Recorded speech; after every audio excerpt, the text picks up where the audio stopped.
心动在短暂契合的某一天，凭着直觉，同个理由隐藏一种特别，在触电的环节，开始怀疑双眼，你居然让我如此妥协。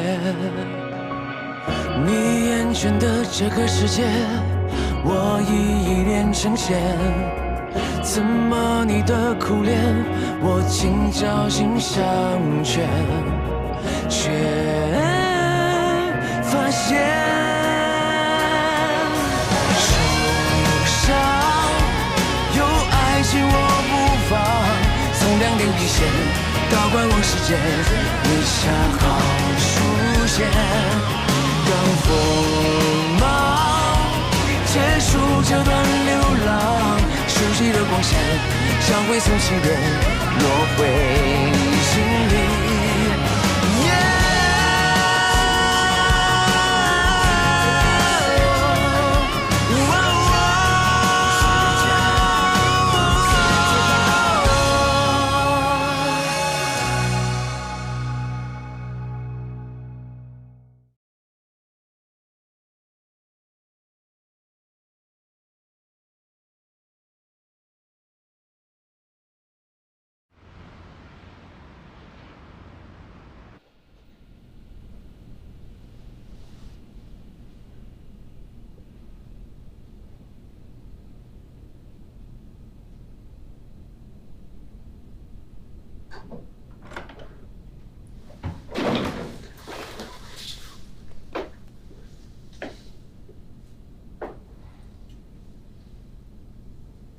还没回去休息啊？刚刚下班。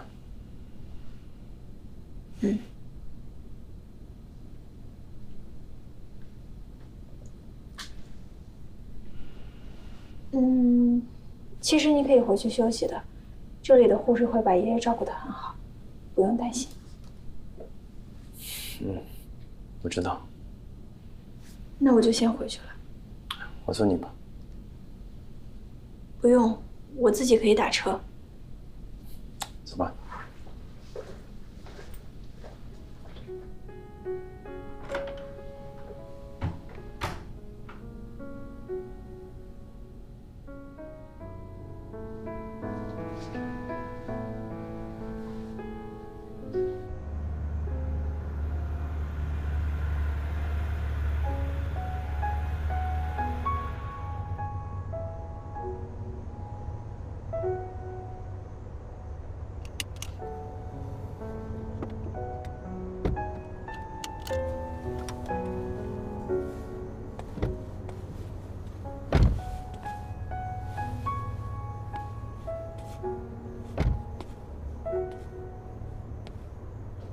谢谢你送我回来。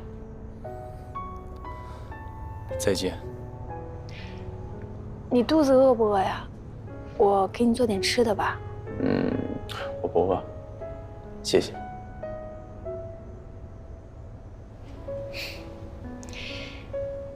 我是不是做饭特别难吃啊？还可以吧。晚安。晚安。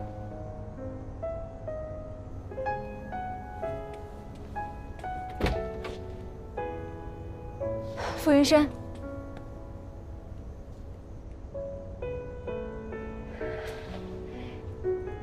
也许你以后会给别的女人做饭，但可不可以不要给她煮面？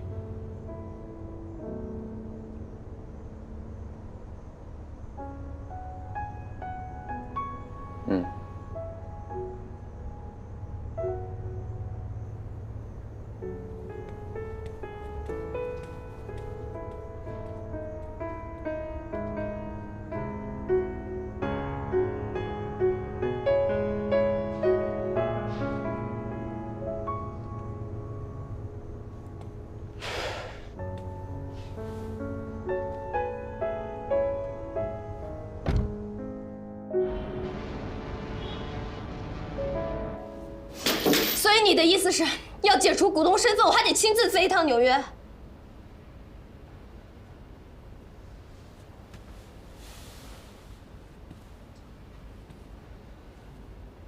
红石是一家美国公司，这是必要的程序。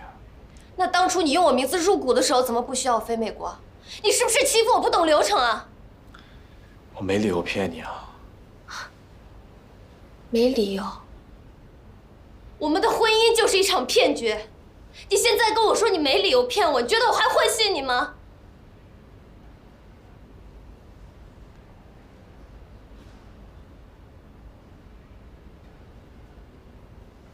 是啊，我承认，我当初跟你结婚，我目的不纯粹。但是我后来你利用我爸的支持，拿到了副总的位置，但你还不满足。你现在竟然让外面的公司来收购林天，如果被人知道了，一定会戳着我爸的脊梁骨，骂他是叛徒。谁跟你说的这些？我不需要别人告诉我，我自己有眼睛有耳朵，我会看会听。爷爷为什么会躺在医院里？江安莹为什么会被带走调查？为什么？这都是他们咎由自取。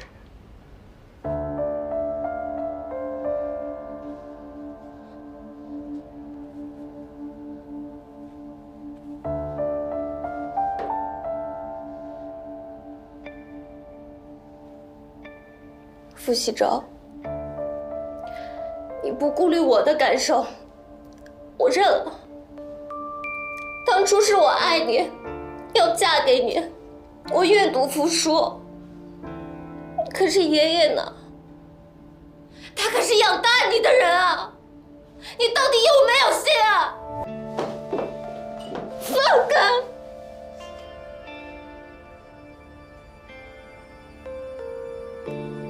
然然，我是真的，我真的不想失去你。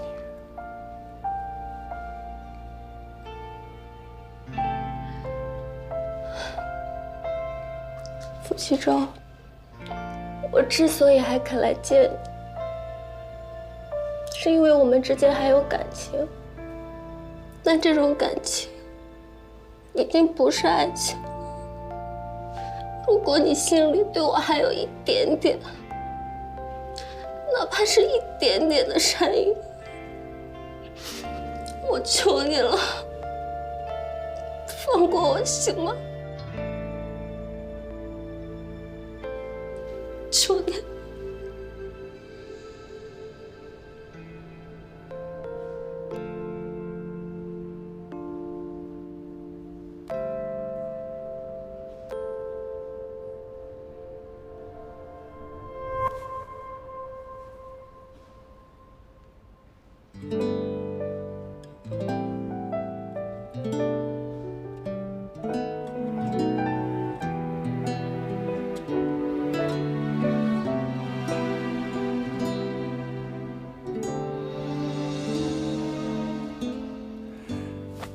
多说了并不可惜。西周，我想拜托你一件事情，你别看软软平时笑嘻嘻的，小时候她可爱哭了，一点点小事就哭得声嘶力竭的，而且啊，她哭起来，她容易喘不上气，有一次差点就没了。哎呀，这说这事儿干什么？5岁以后不是好了吗？可是我到现在一想起来，我还是害怕的要命。我这辈子最害怕的事情就是我女儿哭。西周，千万不要让软软伤心，好吗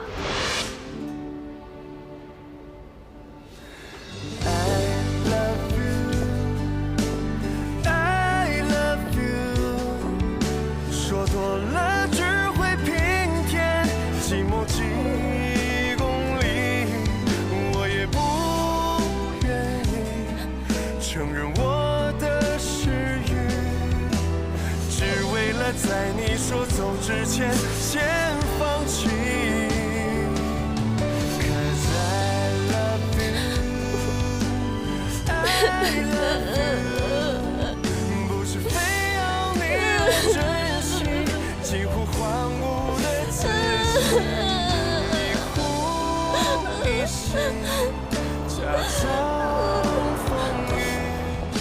个废人给不起，一直理直气壮的我可以。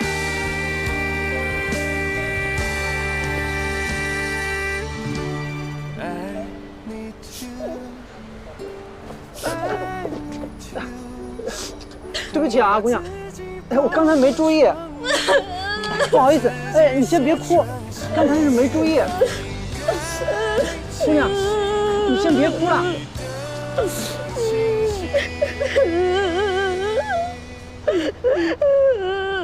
对不起啊。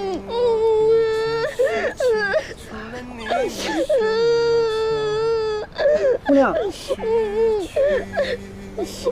对不起，刚才是我没注意。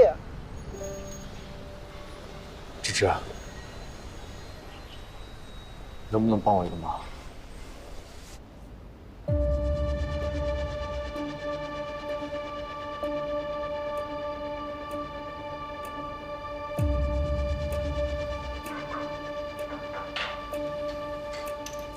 小副总，这是你要的请款单和财务对账资料。谢了啊。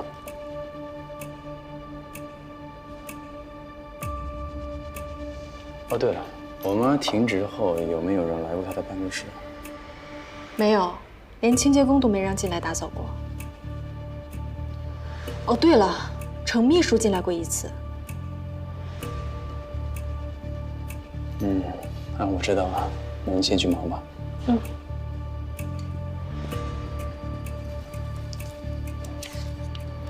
老板，难道是西周？你觉得可能吗？如果是他的话，就不可能会留下任何把柄。也对啊，那能是谁拿走的内存卡呀？忘了，有人做贼心虚跑路了。你说江俊？请款单日期正好是我妈被停职的那一天，你去一趟监控室，调出财务部这一层所有江俊的画面。好。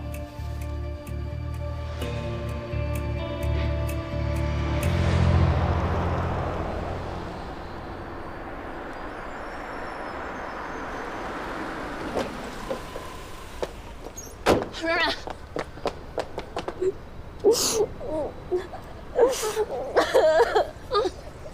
软软，我们先起来，先起来。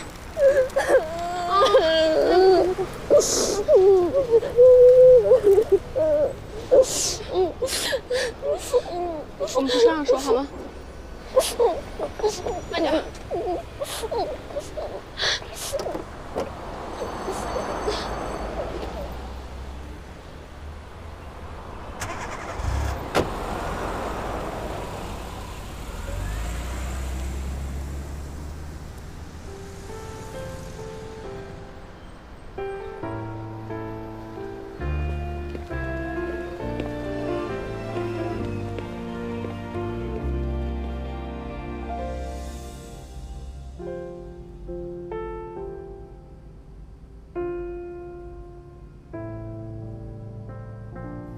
云深，见字如晤。抱歉，没能跟你当面告别。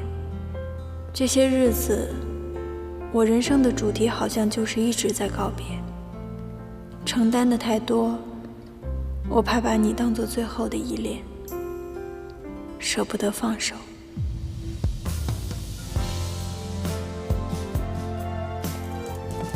师哥。有事吗？对。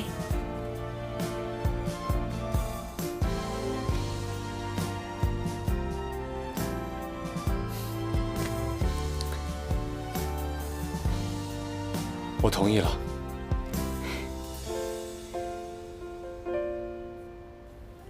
我知道，这会让你为难。我父母在我很小的时候离开了我。这几年的职业生涯，我见了很多生离死别。我以为自己做了足够的准备，可真正看着至亲在眼前消失，是那么难以承受。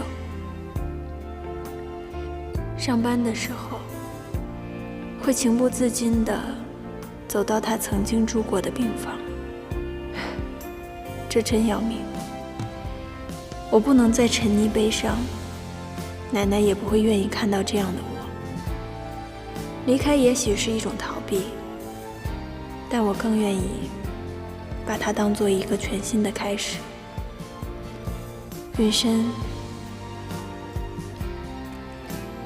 你是知道的，我从未停止爱你，我知道你也是，但我不应该再强求你，强求你非要让我们在一起。我想，真正的爱不是这样的，真正的爱，它应该是愉悦的，不给对方负担和压力，尊重对方的意愿。路易·阿尔都塞在《来日方长》里说过这样一段话：什么是能够去爱呢？就是拥有自我的完整性，拥有其力量，不是为了取乐，或者出于过分的自恋，而正好相反，是为了有能力做出馈赠，没有匮乏和保留，也没有懈怠，甚至缺陷。我深以为然。别担心我，我会好好照顾自己。希望你也是。祝好，祝久。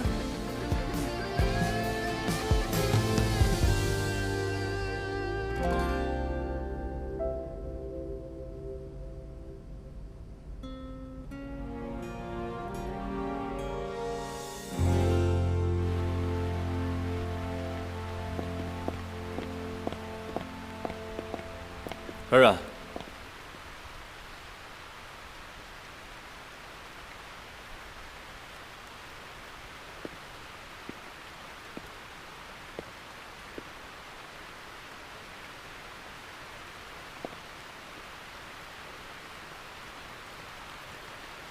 我送你吧。不用了，我叫车了。外面下了这么大的雨。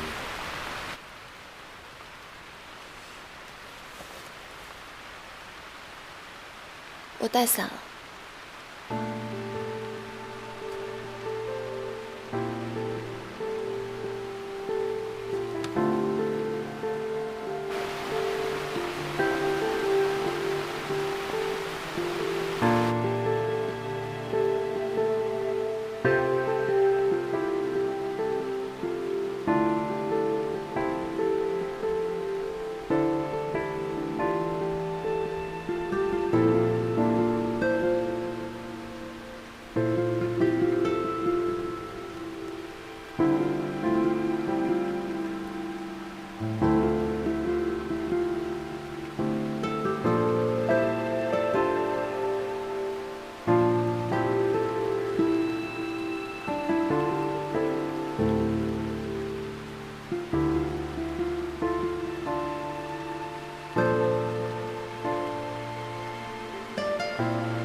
爷爷，您倒是睡得踏实，也不管管我。妈妈被调查，女朋友也被我弄丢了。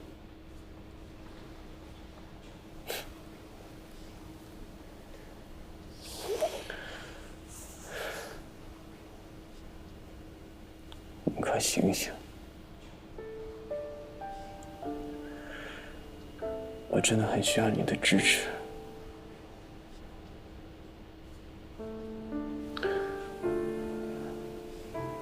女生真的好累啊。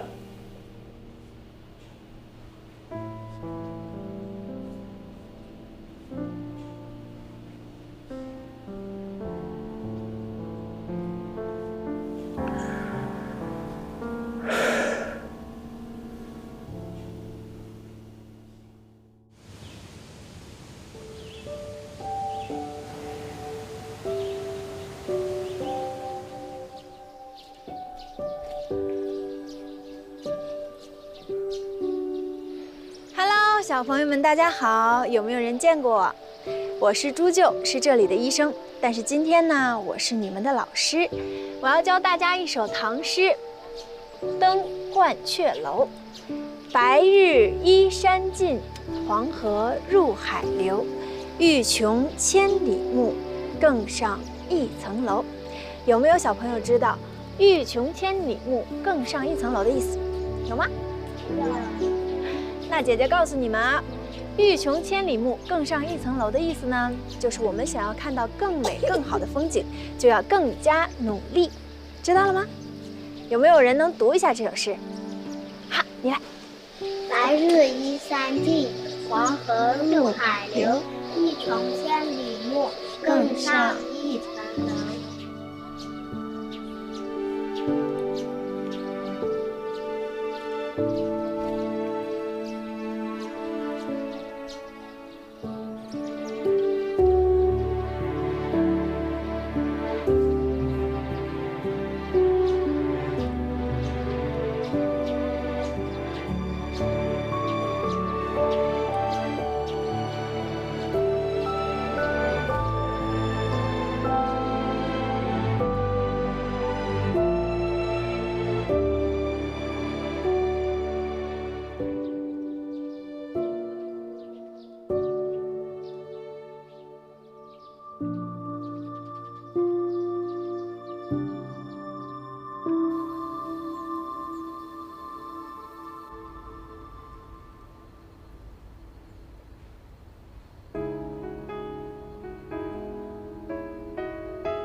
渐信入伍，我又回到了脑岛。年初，多方势力因抢夺矿产资源，使得边境地区陷入一片混乱，人们被迫逃离家园，越来越多的人受伤、炸伤或者枪伤。源源不断的患者送到了医疗站，我们人手不够，我每天要做10几台大大小小的手术。睡觉成为了奢侈，我时常会在梦中听到枪击声，还有爆炸的声音。比起害怕，我更觉得无力。比起见到患者身上的创伤，我更害怕听到他们问我，他们什么时候才能回家？我一切都好，别担心，想念你。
说。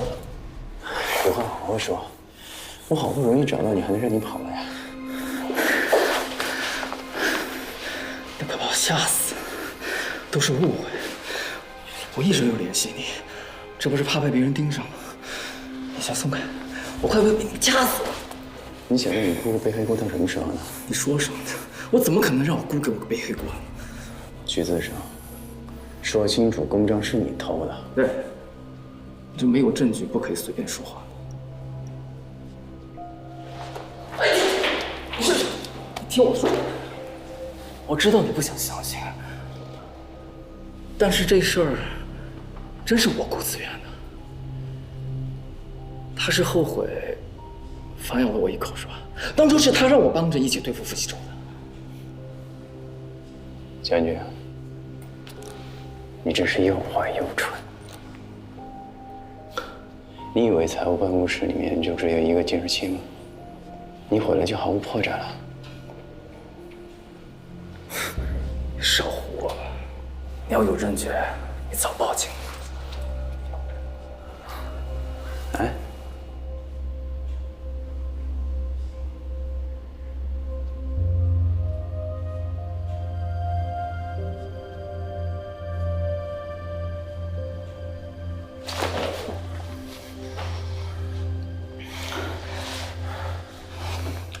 你这，我求求你了，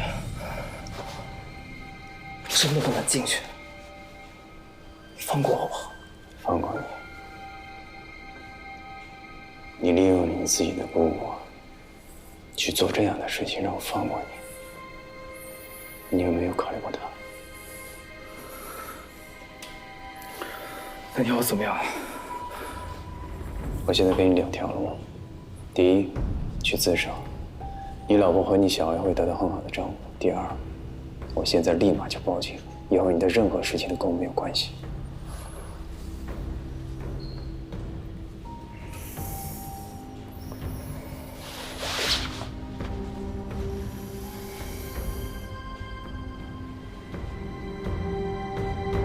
傅先生，感谢你的配合，后边我们再联系。好，有劳了。客气。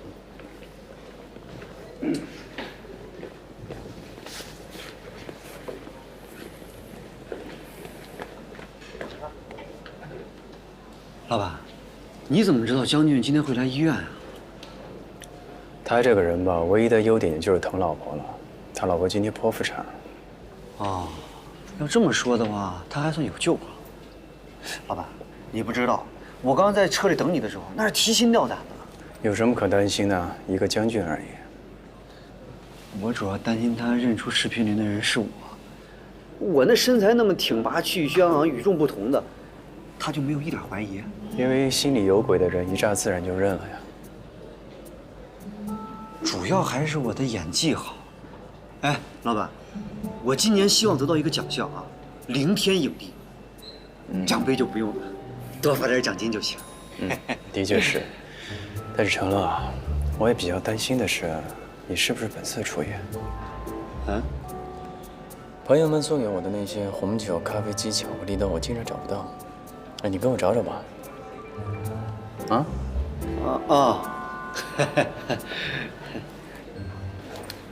哎，老板，这次对江淑宁的打击可不小啊！傅林天到现在都昏迷不醒，老天都给他们机会。哎，庆祝一下。不过我估计江淑宁不会关太久，所以咱们的动作一定要快。徐州，咱运作这么久了，投入这么大，你不能在这个节骨眼上有所动摇，不然我可没办法跟我们合作的那些投行还有投资人一个交代。不会的，这才是我的好兄弟。协议准备好了吗 ？Of course。不过我们真的不拉一下周和顾吗？毕竟他们是傅家之外最大的股东。我岳父，我是说顾总，他现在应该很生我的气，不会愿意见我的。这有句俗话怎么说来着？一个女婿能顶饭碗，他顾长林看在女儿的面子上也不会亏待你。唉，我知道现在为难的是你，不过以后如果有什么闪失，那咱们要一起解决。嗯。我可以试着去说服叶老周。他虽然一直站江淑宁，但始终没有得到自己想要的。就以这种关系，恐怕难以抵挡眼前的利益。哦，对了，我见过刘总和汪总他们非常愿意配合我们。他们是跟爷爷醉酒的，所以啊，人都一样，利益至上，人之常情。不过，我有一个顾虑啊，顾长林他会不会先出卖你呢？出没出卖的有什么关系啊？傅云深现在被江淑宁的事给缠着了，消息已经放出去了，股价一直在跌。就算江淑宁出来了，以现在这种情况，你觉得那些老家伙会怎么选择？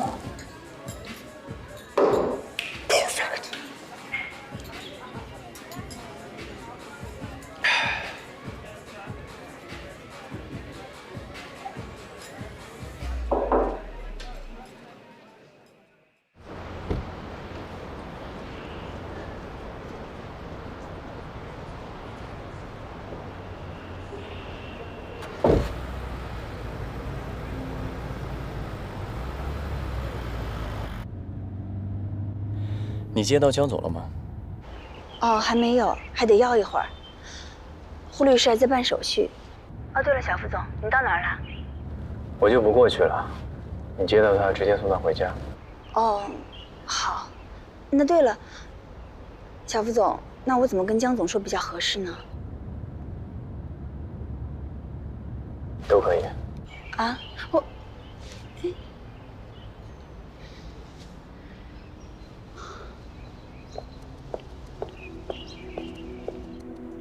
下面来介绍一下红石投资收购。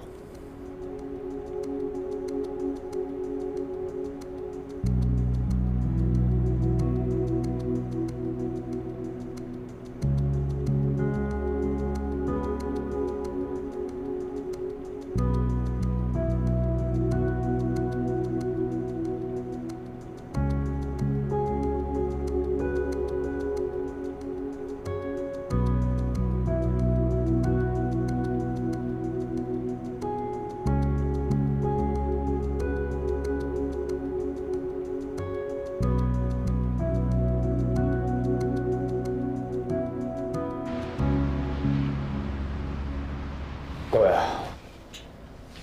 我想说的是，现在公司的状况的确不太乐观。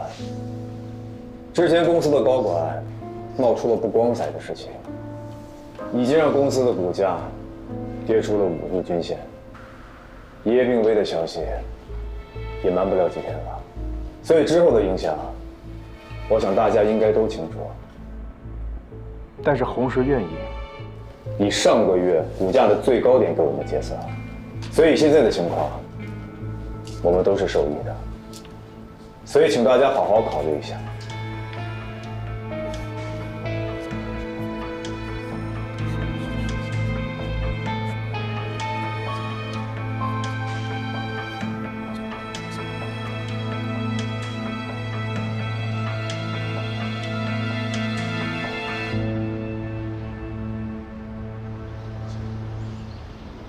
胡律师辛苦你了，应该的。江总，云深呢？刚刚说在路上了，可能在堵车吧。我们还等他吗？不等了。好。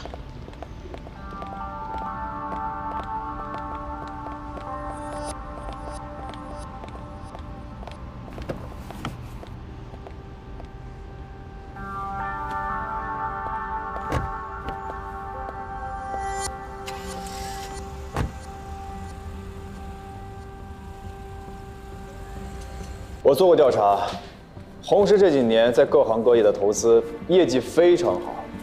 如果可以让他们加入的话，可以给我们的公司带来新的资源和血液。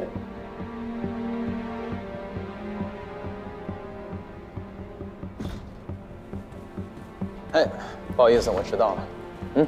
继续。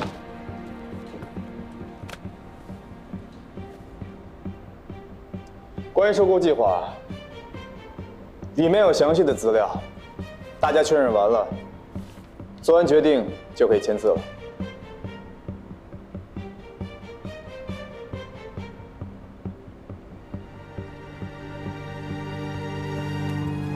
这我一来就要结束了。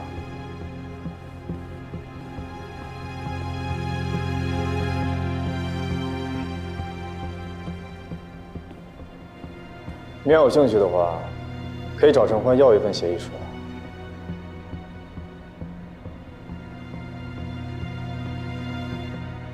哦，耽误大家几分钟时间，我也和大家分享一下我做的一些调查。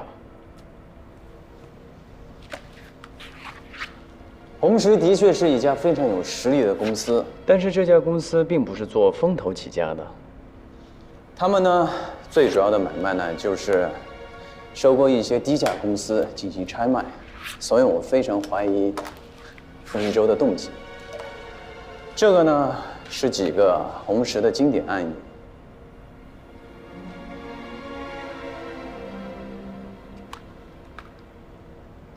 林天现在是遭遇很大的困境，但是我们大家也非常的清楚，自林天创办以来，遭受过很大的危机，但是我们都平稳地度过了。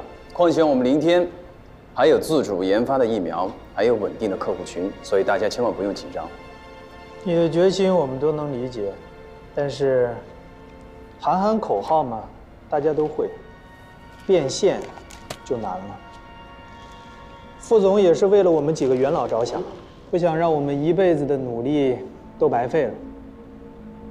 我们几个年龄大了，经不起折腾和打击。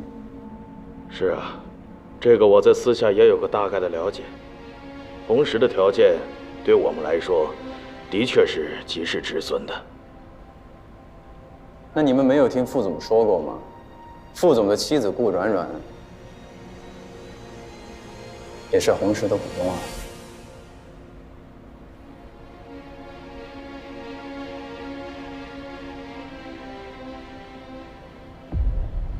这件事是傅西周瞒着冉冉操作的，冉冉知道了以后才跟他离了婚。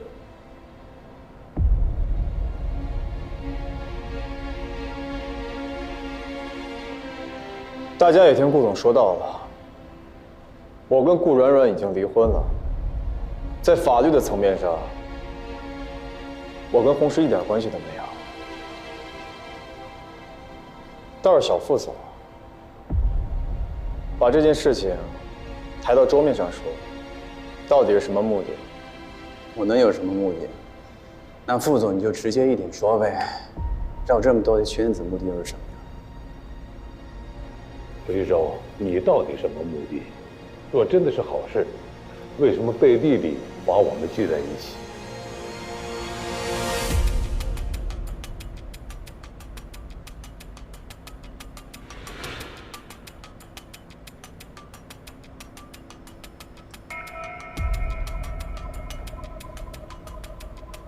红石现在的实力是不是事实？凌天现在的处境，它是不是事实？我跟顾软软离婚，怎么样处理我们婚内财产，那是我自己的私事，不会影响到收购计划，更不会影响到各位的利益，请大家考虑清楚。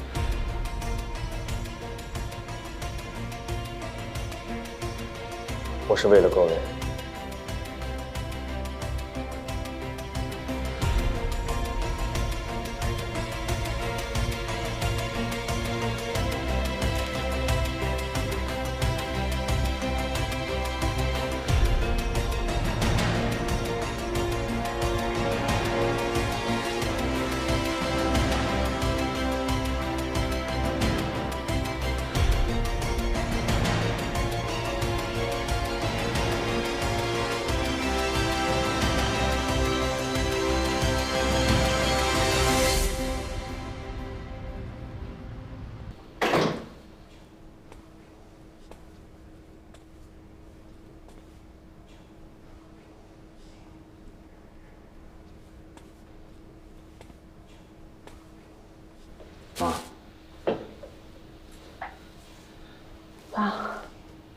你快醒醒！你最疼的孙子来看你了。妈，你不在家休息，跑医院来干什么？我是担心你爷爷。是我太鲁莽，爷爷晕倒，也有我的责任。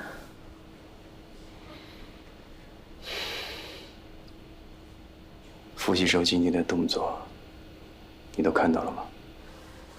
傅西周肯定不会放弃这次机会的。如果爷爷醒来，公司没了，我真不知道该怎么面对他。那就只能改变计划，摊薄股权。可洪氏不会想不到这一点呀，只怕他们有备而来。那就看他们资金能耗多久了。还有公司那些股东们，他们向来是利益优先，这次肯定也不会支持我们的。目前的办法，就只能走一步看一步了。公司是爷爷的心血，在爷爷醒来之前，我们必须得好好替他守着。好，我马上联系反收购专家。好。